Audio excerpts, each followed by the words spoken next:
I'm BeastBoi, and this is hip hop.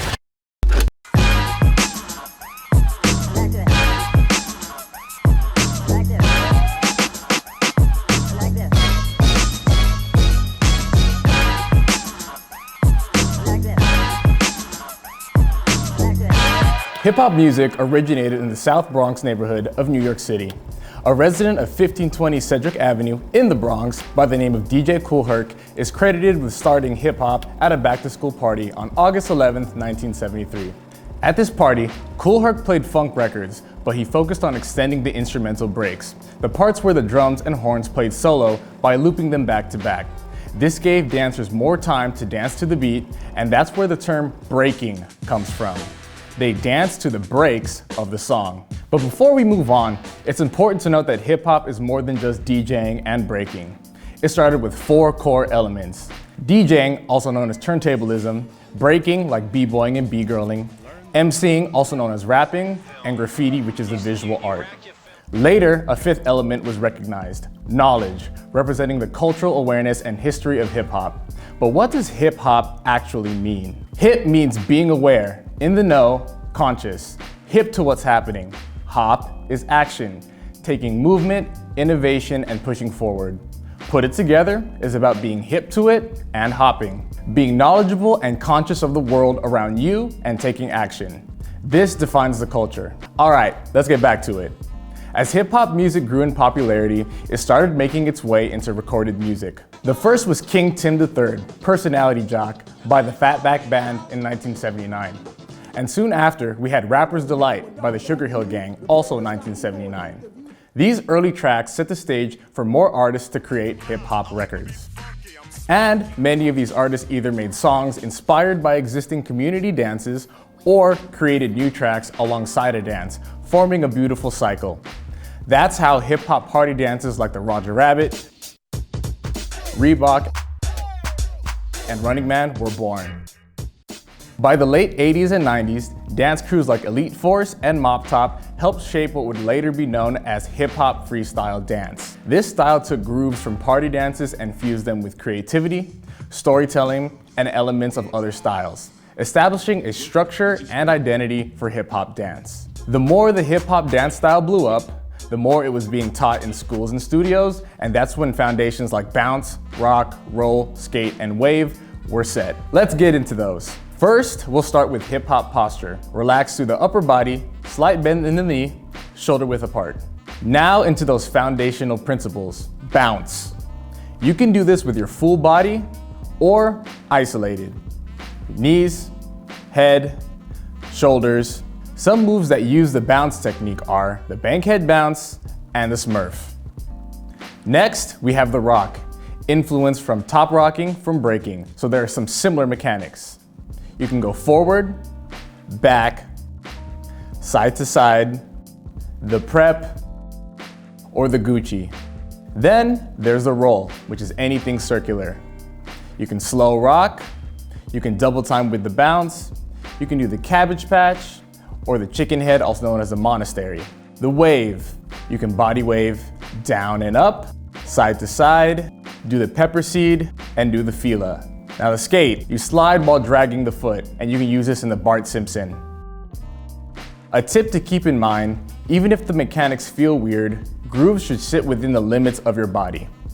Start by sticking to where your body can naturally move, then as you feel more connected to the style, gradually push outside of that to get more creative. Just make sure that your grooves are always in time with the music, as they help you maintain the tempo. Some key figures in the evolution of hip-hop dance include Henry Link and Buddha Stretch, both of whom played a major role in shaping hip-hop freestyle. In fact, Buddha Stretch teaches the hip-hop program on Steezy Studio. Click the link in the description to take an online class from him, or you could take a couple classes from me. Catch you in the next one. Peace. I'm King Charles, and this is Chicago Footwork.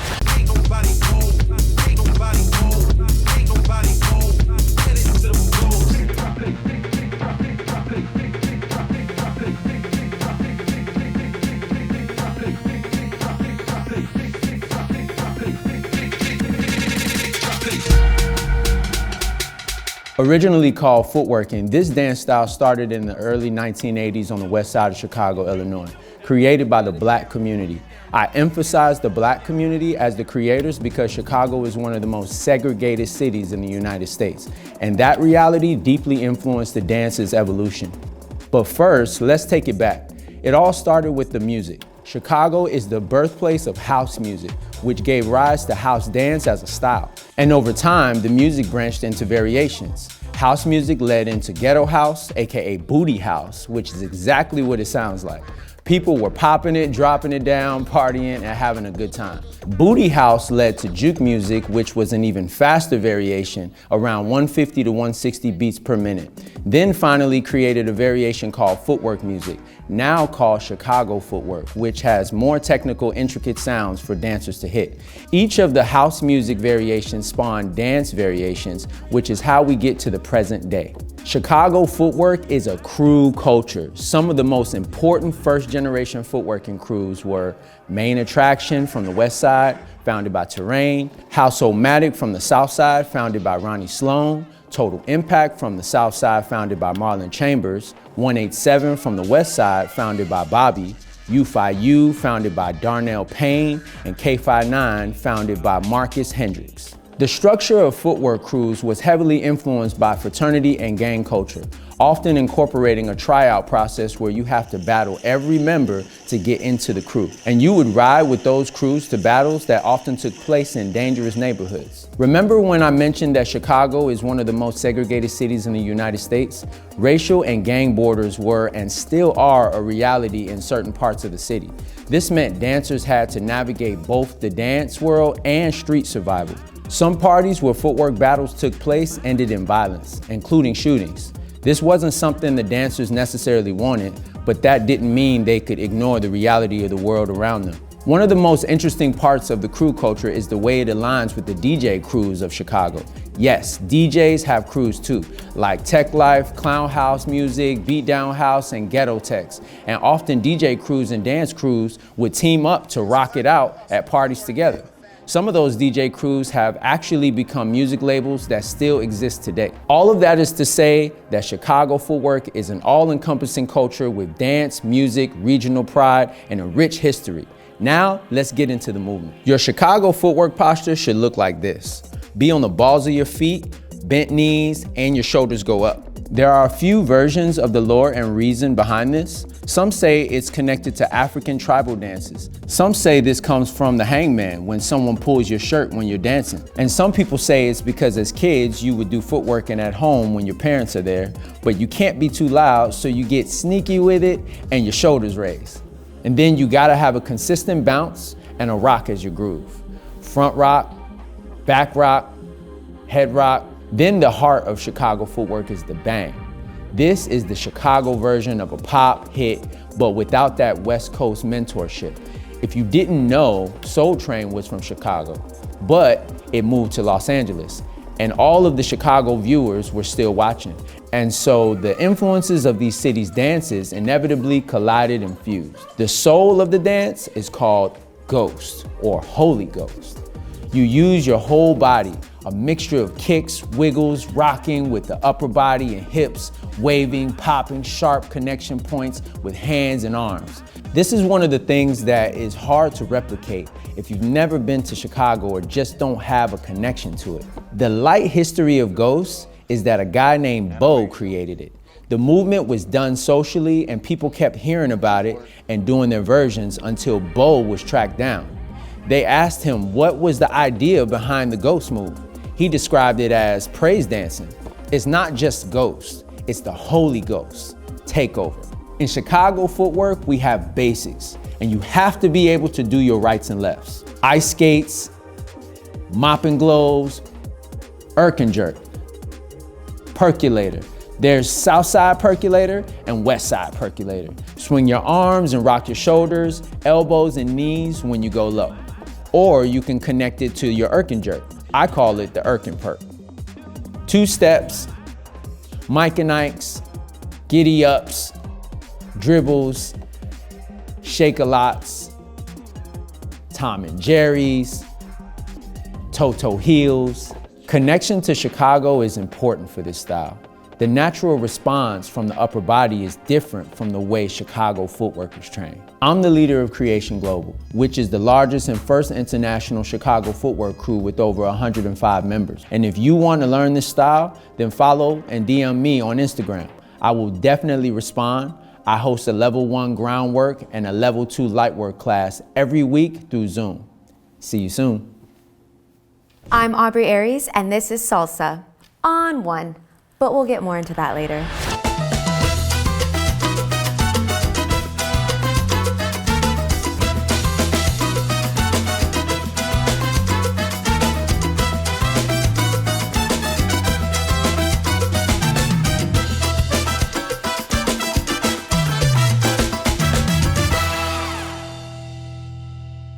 Salsa dance emerged from the Caribbean in the 20th century and was popularized in New York City in the 1960s to the 1970s.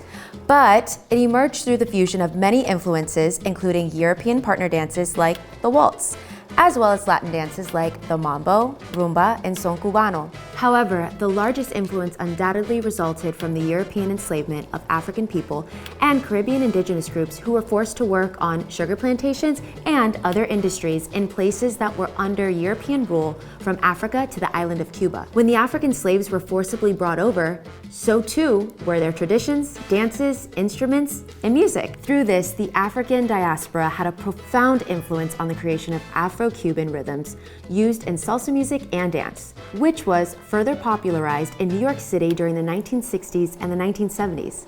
Do keep in mind that it's been approximately 100 years since the dawn of salsa dance. Therefore, it has spread throughout the world and developed specific regional and personal nuances that present themselves in speed, musicality, and physicality differences. Today, I'm going to talk mostly about my specialty, which is salsa on 1, also known as LA style. Some of the key moves in salsa dance are salsa basic, forward and back, side basic, which is side to side, Susie Q, which is a cha-cha drop, up and down, cross double tap, which is a tap tap step, triple step, 1, 2, 3, 1, 2, 3, turns, right turn and a left turn, the back break. This comes from cumbia. The leg will swing back and you're stepping in a triple step. The mambo step, an Afro-Cuban dance and music genre popularized by the Palladium nightclub in New York City. It's a tap and a step back together fast with a little bit of funk in your shoulder to give a little jiggy jiggy. There's even variations of the mambo step like the Colombian salsa caleña version that includes a repique, which has your knees clicking together. Traditionally, the lead is a male and the follow is a female, but that's not a requirement. Salsa partner dancing can be done by anyone as long as there's a lead and a follow. And as we mentioned before, the dynamics, timing, physicality, and the musicality between you and your partner may shift depending on what regional style of salsa you're doing. There is also a moment in the dance called the salsa shines. This is a solo dance done when you let go of your partner and dance by yourself for a moment. Normally, it's done to the descarga part of the music, which can sound like this.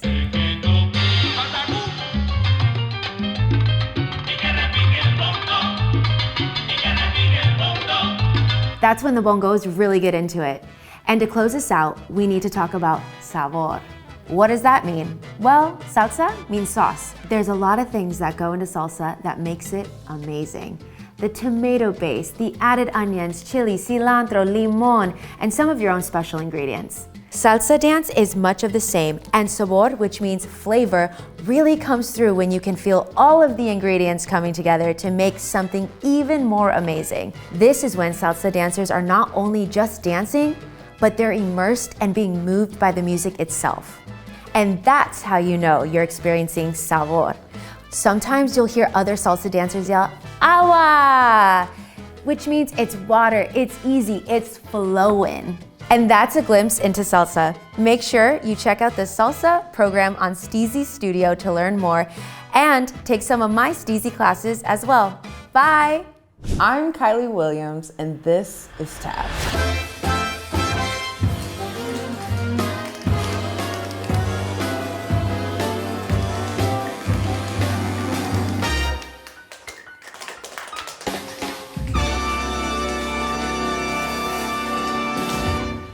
Tap history is Black American history.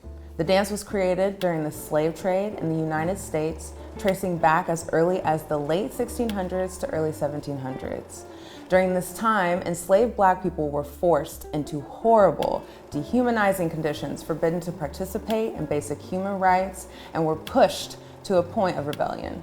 Slave code in 1740 was enforced, which were laws passed in every U.S. state to control the enslaved population.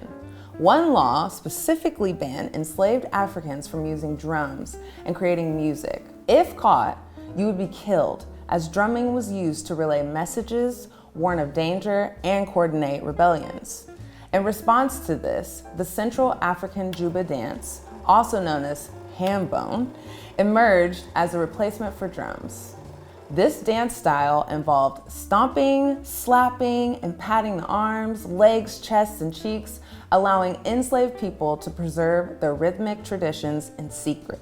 From the 1800s to the early 1900s, white performers like Thomas D. Rice popularized minstrel shows using blackface to mock and spread lies about Black people. But despite racial discrimination, Black performers continued to dance and innovate within the art form. By the mid-19th century, as the slave codes were abolished, music and lyrics were reintroduced, leading to public performances of what would come to be known as tap dance. One of the first documented tap dancers was William Henry Lane, known as Master Juba. He is credited as the first true tap dancer. Other historical figures include the Whitman sisters, stars of the vaudeville era, Bill Bojangles Robinson, the first Black tap dancer to break through Broadway's color barrier, and John W. Bubbles, half of the duo, Buck and Bubbles, who were the first Black artists to appear on U.S. television. Bubbles is also known as the father of rhythm tap. The dance continued evolving through legendary performers such as Sammy Davis Jr., Fred Astaire, and Gene Kelly, who helped bring the dance to Hollywood. Other influential names include the Condos Brothers, the Nicholas Brothers, Bunny Briggs, Lois Bright, Juanita Pitts, Gregory Hines, Jimmy Slide, Savion Glover, and, in the present day, Ayodele Cassell, Jared Grimes, Dormisha, and Chloe Arnold. A quick basis on the shoes. Early tap shoes were soft work shoes with hard soles, danced on dirt floors. Dancers later attached bottle caps to the bottom of their shoes to enhance the sound, eventually leading to the addition of metal taps, shaping the modern tap shoe. Now, onto some foundations and moves. We dance to a wide variety of music, and we also use a lot of syncopation, which is unexpected movements and accents on offbeats. You're dancing and making music. We have toes and heels like toe drops, heel drops, toe taps, and digs. Some moves include cramp rolls, shuffles, flaps, paddle and rolls, aka paradiddles, slides, and over the tops, and rhythm turns. Your weight changes help dictate time and flow, and your upper body helps you travel, and also contributes to your tonality and rhythmic cadence. It's an extension of musical expression. Nowadays, we fuse other dance styles with tap. I like to incorporate house, hip hop, and of course, my own style and feeling. And that's a step into tap dance. There are many contributions and historical points we weren't able to get to, but I hope this information encourages you to research even deeper. I'm Kylie Williams, and we'll see you next time. I'm Queen Gabby, and this is Detroit Jit. Going jit, going jit, going jit.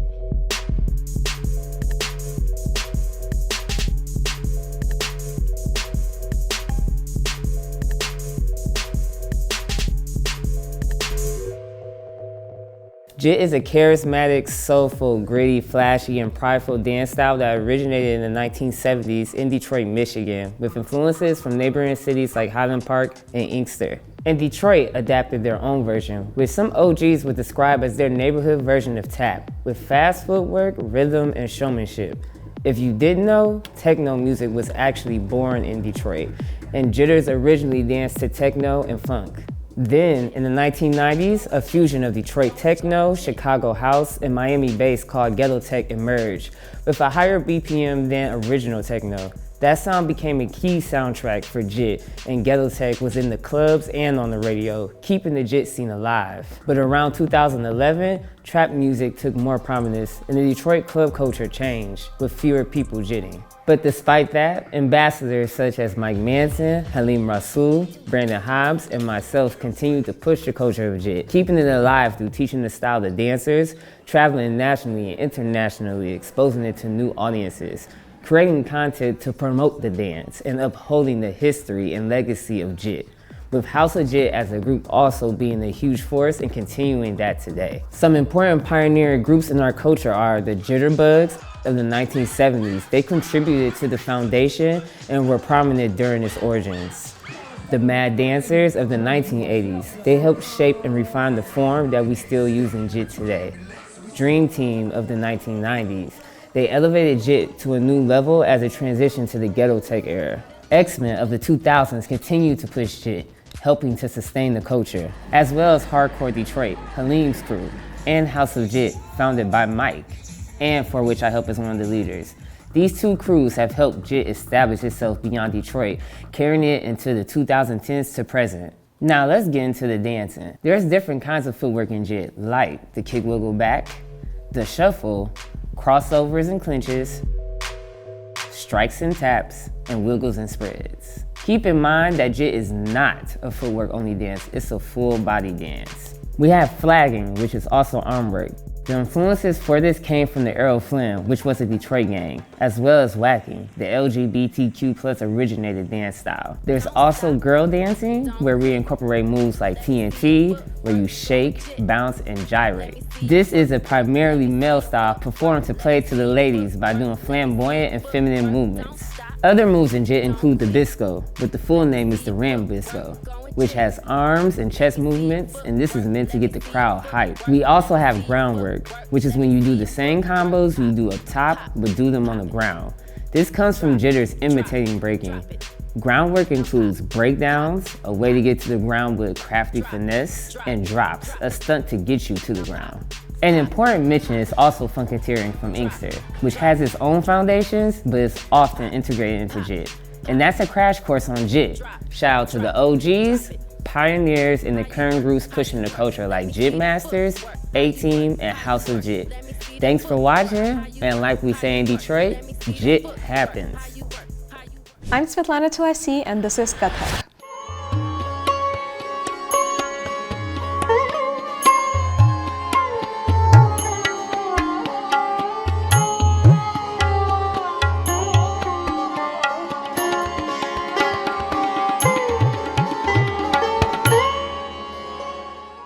The word Kathak means storytelling. It's an art form that originated in northern India over 2,000 years ago. Kathak is more than dance, it's actually a 3-in-1, dance, music, and drama. It began as a form of storytelling where performers traveled from village to village, narrating folklore about life, love, and everything in between. Dancers perform while wearing ghungru, the ankle bells, to create percussive rhythms with their feet, accompanied by tabla, a set of drums that provides the rhythmic foundation for the dance. String instruments like sitar, sarod, sarangi are also added to accompany the performances. With Hinduism being widely spread throughout India, Kathak became a form of a devotional dance, more focused on telling stories of gods and deities based on the Hindu scriptures such as Ramayana and Mahabharata, with the most popular stories being about Radha Krishna, Shiva Parvati, and others. In the 16th, 18th century, the Mughals, Muslim descendants of the Mongols who were heavily influenced by Persian culture, took over India and added Persian elements into Kathak. The dance transitioned from Hindu temple prayers to Mughal court entertainment. The storytelling became less about gods and more about grace, beauty, and technical mastery. There was also Muslim influence, such as modest clothing which covered more of the body. This shifted the focus of the dance to parts of the body that were allowed to be shown, like the wrists, feet, and face. The music also evolved to include more than just the gungru, tabla, and string instruments. Vocals in the form of poetry were added to the songs as lyrics, and the overall tempo of the music and dance eventually increased as well, due to a heavier focus on technique. After the British rule of India from the mid-1800s to mid-1900s, the Indian government recognized Kathak as one of the main Indian classical dance styles, determined to preserve and spread it as part of the country's new national identity. With Kathak surviving the test of time, the song lyrics evolved from village folklore to mythological themes to poetry and love stories, and later more contemporary narratives. There are three main schools or gharanas of Kathak. Lucknow Gharana, which is poetic and feminine, it focuses primarily on facial expressions and lyrical storytelling. Benares Gharana, which is faster, more masculine, and it focuses on technical elements such as fast spins and powerful footwork. And finally, the Jaipur Gharana, a blend of both Benares and Lucknow styles, which is what I specialize in. It is important to mention that Kathak has gone through many transformations throughout its history, and in the modern era, it is now heavily influenced by camera-oriented entertainment. This led to even faster movements and a stronger focus on facial expressions and a lighter, more contemporary presentation. This pulled back on the heavy costumes, jewelry, and makeup, and put more emphasis on speed and agility compared to its original grounded nature. Now to the key moves and foundations. The foundational position is called Utpatti. To do this, we first of all fix our posture, shoulders up, back, down, and they stay there throughout the dance. Heels together with toes apart, legs straight but knees very slightly bent. Hands in front of your chest with elbows side to side in one line with Aral Mudra. Now for the hand gestures or mudras, we will focus on two main ones, which are placed within our Utpatti. Pataka, fingers together, no gaps, thumb inside, and Arala, with the thumb and index finger together and the other three fanned out. The most important musical rhythm cycle in Kathak is called Teen Tal. It's essentially 4 counts repeated 4 times. This makes a full 16-count cycle playing in a loop, which we follow with footwork. Heels together, toes apart, flat right, flat left, flat right, left heel, flat left, flat right, flat left, right heel, and repeat until 16. Generally, we start at single speed, then we do the double speed. Now we add the hands, where fluidity, even in the wrists, is super important. We'll show you 2 of the most popular hand movements, but there are of course many more. Urdhva Hasta Chakra. Start from Utpatti. Pull your wrist up with the outside of the wrist, knuckles, fingertips. Rotate outwards, pull back down with the inside of the wrist. And repeat on the other hand. Pushpak. Your hands are in Aral Mudra, but the moment they move, the hands turn to Patakas. Pull up with the outside of the wrists, knuckles, fingertips. Right over left, rotate to the left in a crossing motion, and pull back down with the inside of the wrists. Kathak features a lot of spins that we call chakkars. We'll focus on the 2 most common types of spins, the Lucknow style and the Jaipur style of spins. Make sure you always spot. Do not turn your face at the same pace as the rest of your body. Also, a good note is that traditionally Kathak dancers spin to their left side, but nowadays contemporary Kathak spins both ways. The Lucknow spin is an 8-count spin. It starts in Utpatti. The Urdhva Hasta Chakra hand repeats in front and back with the body turning left. Hands close back to Utpatti at the same time as you spin. We use the same 16-count footwork as mentioned before, doing single speed, then double. The Jaipur spin. This is a 3-count spin. We place both hands together in front. This is called Pushpa Putta, but it's essentially like 2 softer patakas placed together. Do not cover your face. And finally, we have Namaskar, a greeting and goodbye at the beginning and end of class in traditional Kathak. It is a thank you to the earth we're dancing on, to the gods that blessed us to be here, and gurus who taught us everything we know. Start in Utpatti, hands open front and sides and back in Utpatti. Up to the gods, bow down. Get half up with a pushpak that becomes Namaste, Stand with Namaste down and around to your forehead, chest and back to Utpatti. And that's a quick peek into a 2,000-year-old dance style. Thanks for sticking around. I hope you learned something new today. I'm Svetlana Tulasi. Take care. I'm Laura Ann Smyth, and this is Jazz.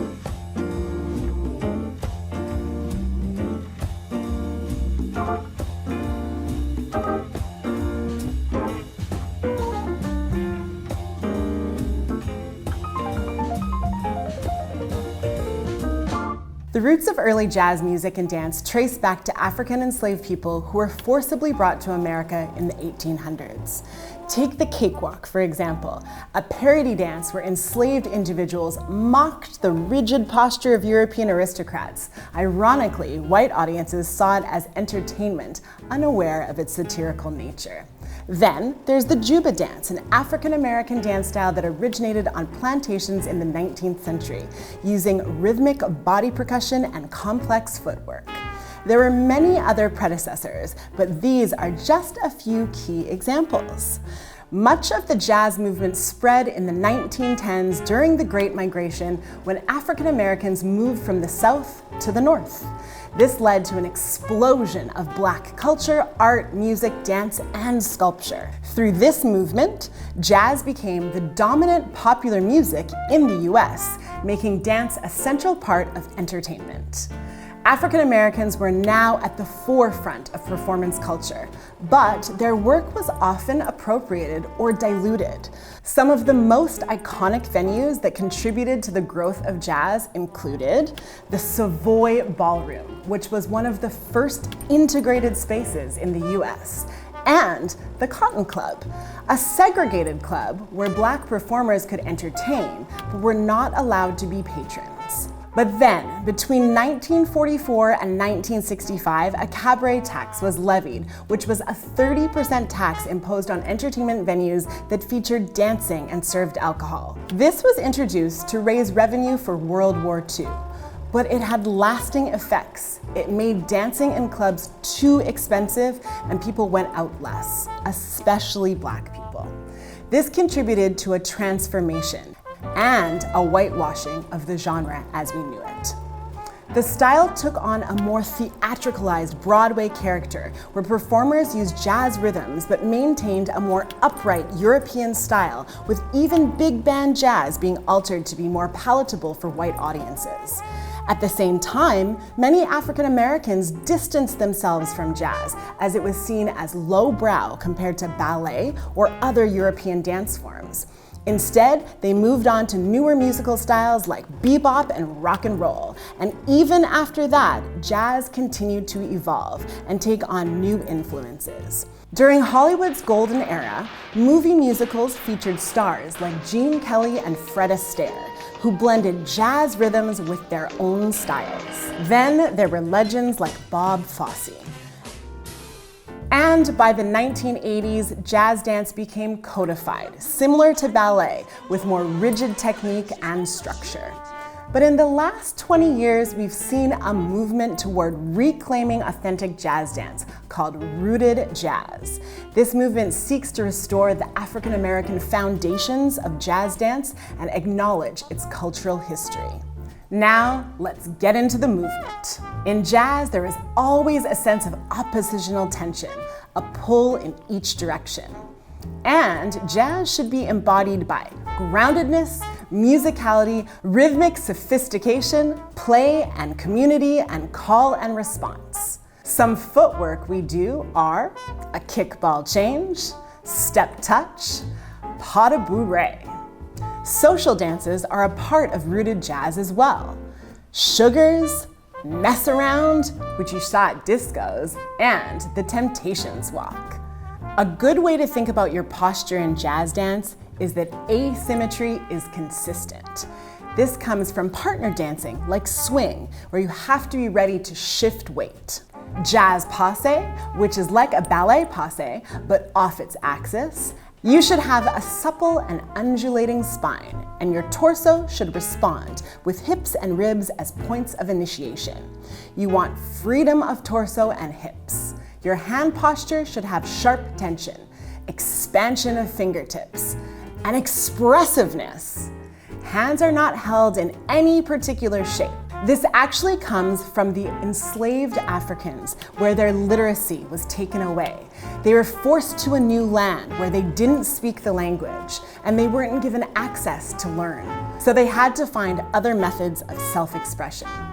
I have to flag that jazz hands as a term and movement comes from the early racist minstrel shows, where white folks did blackface and imitated black people.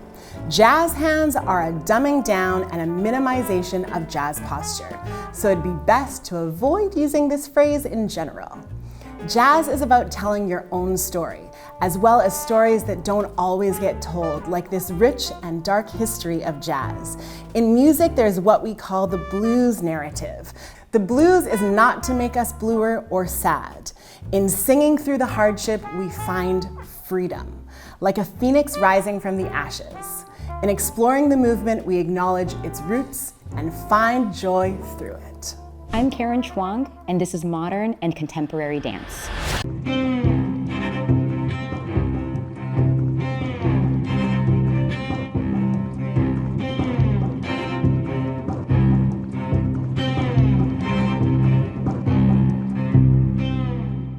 Contemporary is a dance form that blends elements of modern, jazz, ballet, and global dance styles. It emphasizes fluidity, freedom of movement, and emotional expression, often incorporating improvisation, floor work, and unconventional movement patterns.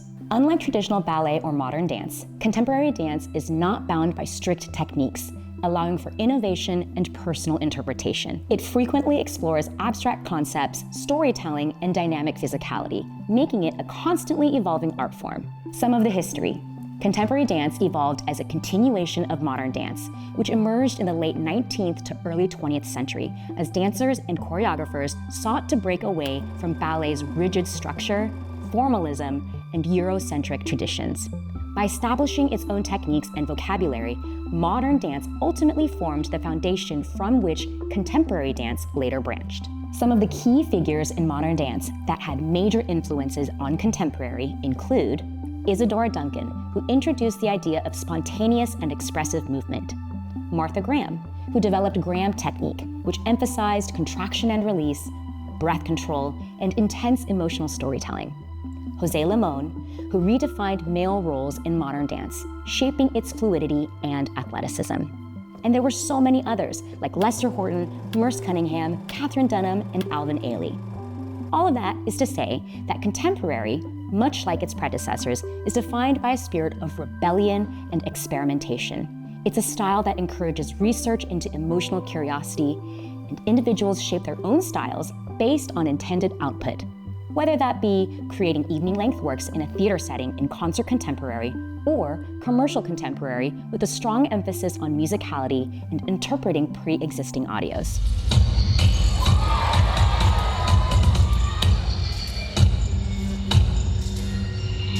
This style is freedom and emotional expression incarnate. The foundations of this style are mostly based on mechanics and techniques rather than specific moves, with a few exceptions.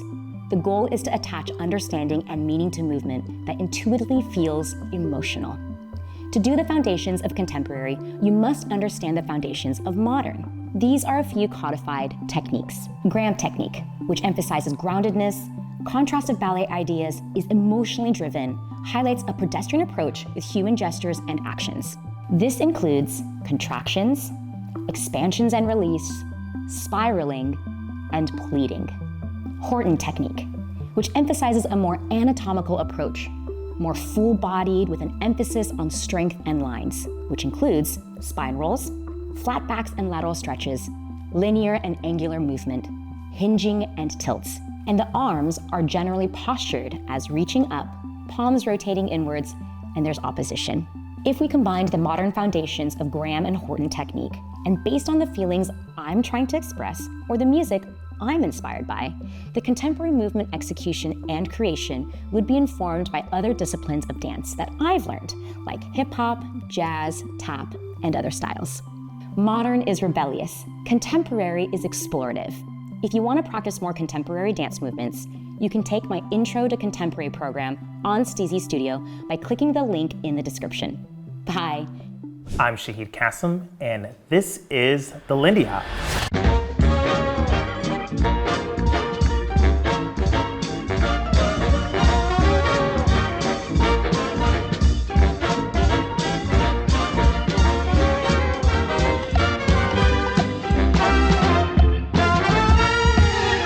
Lindy Hop originated in Harlem, New York City in the late 1920s during the height of the Harlem Renaissance.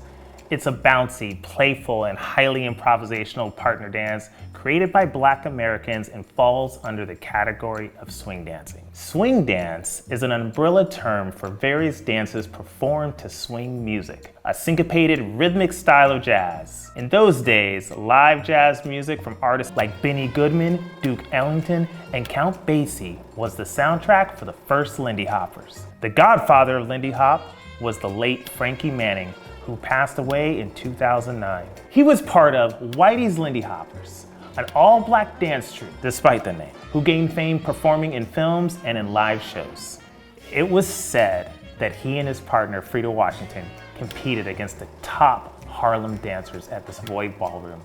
It was the first integrated dance space in the US, meaning Black and white patrons could dance together. During that competition, something happened that had never been done before on the dance floor. In a spur-of-the-moment decision, Frankie lifted his partner, spun her in the air, and they created what? The very first air step, which is now called aerials. Aerials refers to any move where the dancer is lifted off the ground. This innovation revolutionized Lindy Hop, inspiring other dancers to incorporate aerials into their performances.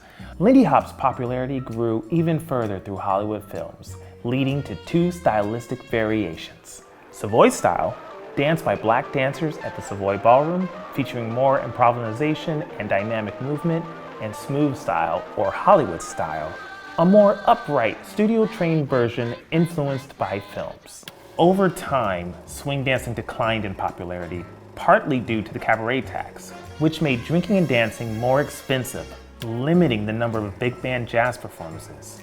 By 1955, Frankie Manning had retired from dance. However, in the late 1980s, a group of dedicated Lindy Hoppers discovered that Frankie Manning had been working at a post office for 32 years. They invited him out to teach them about the origins of Lindy Hop, bringing back the knowledge back into the dance community after decades without his instruction. Thanks to its revival, in the 1990s, Lindy Hop continues to thrive globally, with communities in the US, Europe, and beyond. Let's start with the foundations and moves. The posture of Lindy Hop is an athletic stance with the torso bent forward, weight low to the ground, and keeping a consistent downward groove. But this is of course a partner dance with a lead and a follower. The starting hand position of a leader is like cupping a glass, and the follower will lay their hand on top. The first step I like to teach is walk, walk, triple, walk, walk, triple. Then a rock step, which you add a triple step to. 90% of the time, the leader will start on their left foot and the follower will start on the right. The swing out is a signature move of Lindy Hop. It helps you build and release momentum. You will want to start in an open position and end in an open position. You can do a swing out with an outside turn, you can do a swing out with an inside turn, or you could do a Texas Tommy or an Apache. It's when the leader takes the follower's arm behind their back and does a turn after. The Lindy circle is when you start in closed position and end in closed position. Same rhythm and pattern as a swing out, just different beginning and ending positions. We have a tuck turn, sugar push, where you create a little compression and send the follower back out. The stretch and release will match the swing of the music. This is kind of like a battle that nobody wins. There's just an even force and pull between you. We have side passes, left side pass, and right side pass, aerials, anytime a person goes into the air, like an A-lift, and drops, like the boogie drop. The majority of Lindy Hop is performed by doing variations of these foundations, adding slides, timing changes, extra turns, textures, and more. Fun fact, you can dance Lindy Hop to slower music, around 120 beats per minute, all the way up to 300 beats per minute. I hope you really enjoyed, and we'll see y'all next time. I'm Kayla Brenda, and this is Heels. I'm faded. You bend it down and you poke it up and you elevate it. I'm dranked up and I'm danked up and I'm faded.